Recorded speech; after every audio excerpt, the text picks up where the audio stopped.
গত 10 বছৰ অসমীয়া পৰীক্ষা দি আহিছে আৰু সেই 10 বছৰত সি কি অসমীয়া বিষয় আহিলে সি সকলো জানেই। তেতিয়া কি কৰিলে প্ৰথমেই গৈ পেলাই সি আমাৰ আগতে ইনভিজিলেটৰবিলাক আহে নহয়, কোনে আহি পেলাই এনচাৰ স্ক্ৰিপ্টটো দি থৈ গুচি যায়।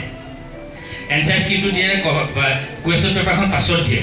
এই এনচাৰ স্ক্ৰিপ্টখনত তেওঁৰ নাম কিবা কিবি লিখিলে, লিখাৰ পাছত আৰু কোনো কথা নাই আৰু সি লিখিবলৈ আৰম্ভ কৰি দিলে। কাৰণ কেলৈ লিখিবলৈ আৰম্ভ কৰিলে, সি জানেই যে বিগত 10 বছৰ সি পৰীক্ষা দি আছে আৰু বিগত 10 বছৰ কি আহিব সি নজনাকৈ নাথাকে, মানে সি জানিব। সি লিখিবলৈ আৰম্ভ কৰি দিলে।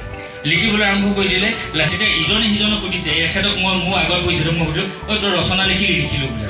তই লিখিলোঁ তই কি লিখিলি? এই বোলে মই এবাৰ ৰচনা যিটো 10 বছৰ দিম, এইবাৰ বোলে ৰচনা বোলে মই ফালি দিছোঁ বোলে, এনেকুৱা ভাল হৈছে বোলে। হয় নেকি? কি ৰচনা? তই ইমান ভাল হৈছে ন? কি লিখিলি বোলে?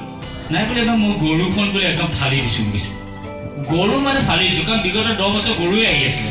তাৰপৰা সি চালে, তাৰপৰা আগতে ক'লে কি তই কি লিখিলি? গৰু লিখিলি। সি একো প্ৰশ্নখন উঠিয়াব গৈ চাইছে, এনেকৈ কৈ পেলাই চাইছে, এইবাৰতো গৰু অহাই নাই।